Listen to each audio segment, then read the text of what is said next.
Politico reported last week that half of British voters favour withdrawal of the UK from the European Union, also known as the Brexit. Due to his reliance on the Eurosceptic vote, PM Cameron has been forced to promise back in May that he'd move forward with a referendum on EU membership. Now, it looks like the membership question may dominate British politics in 2016. Cameron, a Europhile, claims to be neutral on the matter, but it's clear he's advocating for EU membership as much as he thinks he can get away with. Meanwhile, the opponents of EU independence are gearing up for their campaign against withdrawal. There appears to be at least two strategies here. One is to claim that withdrawal would devastate the UK economy. Europhiles are showcasing Economist claims that the biggest risk to UK growth in the near future would be a Brexit, and campaigners are saying withdrawal would shrink GDP and even ruin the Northern Ireland peace process. In addition, some nationalists are changing their minds about the advantages of exit by saying that exit would encourage Scotland to leave.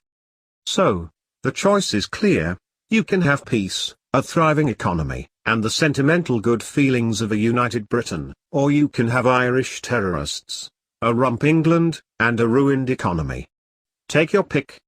Of course, to some Brits, if Brexit leads to the exit of Scotland, that would be win-win. After all, the presence of Scotland has long boosted the Labour Party and the Social Democratic left in the UK. Without Scotland, the UK rump would likely become even more of a low-tax haven for entrepreneurs and property owners.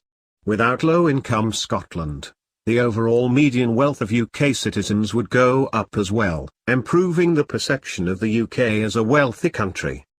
In other words, yes, a UK exit would raise some barriers to trade with the mainland, but the overall flight of brains and wealth to an independent and Scotland-free UK would bring with it its own advantages.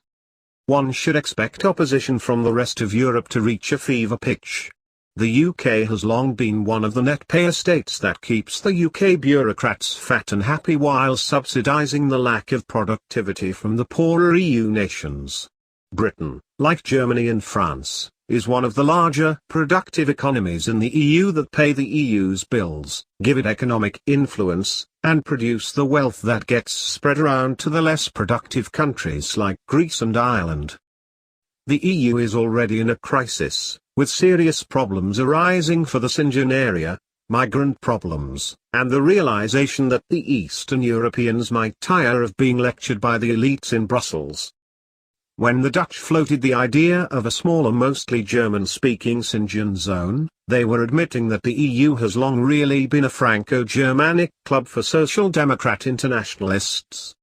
A withdrawal of the UK would further strengthen this perception and add some serious budgetary problems for the EU as well.